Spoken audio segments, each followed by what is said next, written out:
officers undergo a lot of training and continual. Every day they're getting briefed on new things that are coming through the system. And I'm wondering why it is that you think this badge issue and uniform issue is so important. They did this through administrative rulemaking, not through coming to Congress. 65,000 employees. It's larger than labor, education, energy, HUD, and the State Department combined. They are not officers. They are not federal law enforcement officers. They do not get any federal law enforcement officer training. They are not eligible for those benefits. They wear the uniforms. They wear the badge. We still have had over 25,000 breaches. The numbers show about 18 veteran suicides a day. One shoot. Light them all up. 002 traffic, 260. Come on, fire. Hey, Roger. Rape in the military.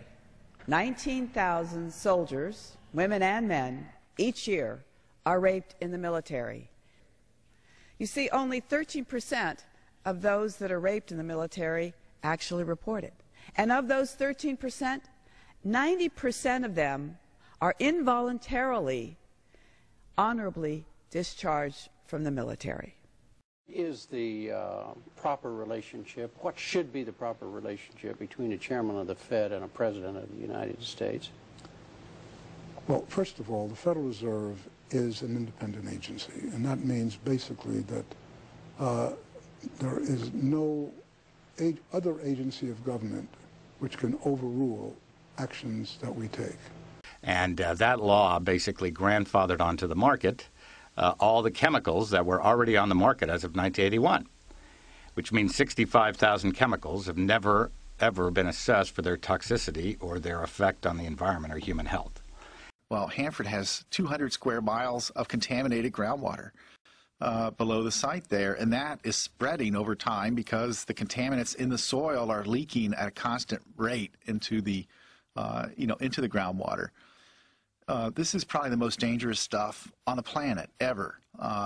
Very, very small quantities of this waste. And it's been said that a Dixie cup full of this waste in a crowded restaurant, everyone would be dead in the restaurant inside of an hour. Even the amount that would fit on the leg of a fruit fly is considered a problem dose. And that's happened at Hanford. Fruit flies have landed on contaminated materials and then flown off to go to the lunchroom and deposit contamination on food and on tables and whatnot, and they've had to evacuate a 20-acre area at the Hanford site because of hot fruit flies and wasps. So this waste in these tanks is very dangerous in small quantities, and it has another feature, which is it's dangerous for very, very long periods of time.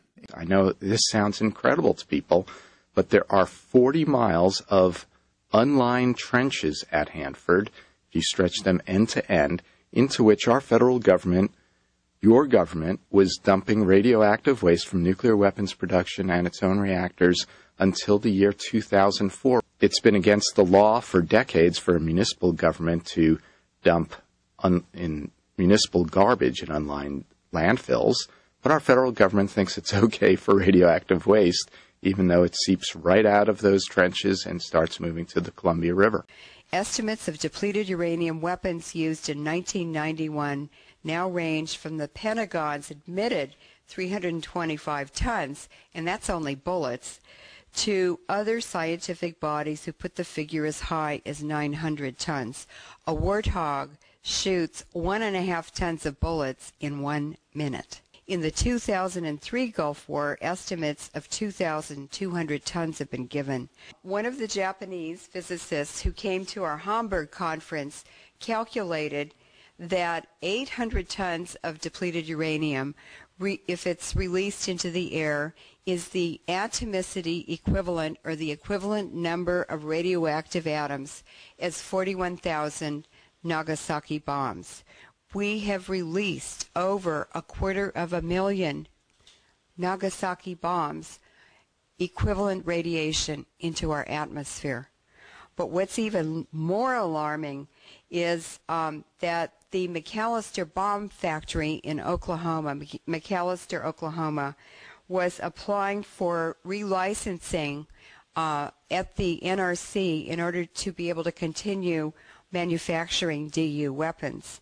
And in order to maintain level 1 status, which they have to do to get relicensed, they must be able to ship 1,600 tons of depleted uranium weapons a day.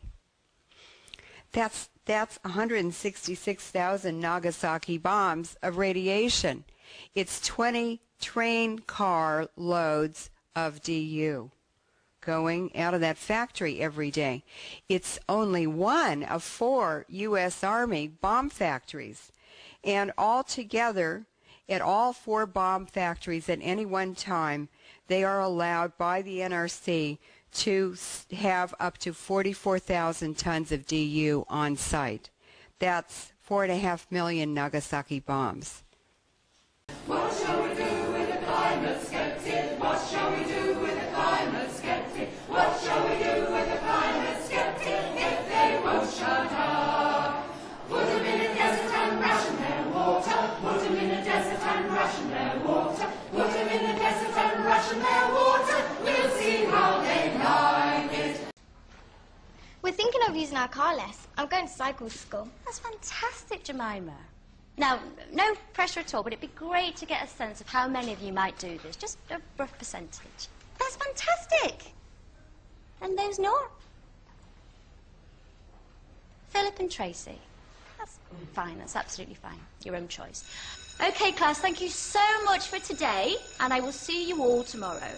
Oh, just before you go, I just need to press this little button here.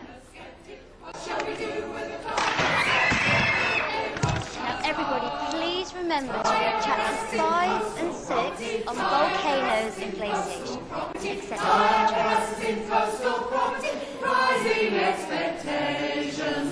What shall we do with the climate skeptic? What shall we do with the climate skeptic? What shall we do with the climate skeptic if they won't shut up? Put them in a desert and ration their water. Put them in a desert and water. Put them in a desert and ration their water. We'll see how they like it. What shall we do with the climate skeptic? What shall we do with the climate skeptic? What shall we do with the climate skeptic if they won't shut up? Take them to the Arctic and make them tread water. Take them to the Arctic and make them tread water. Take them to the Arctic and make them tread water. Not so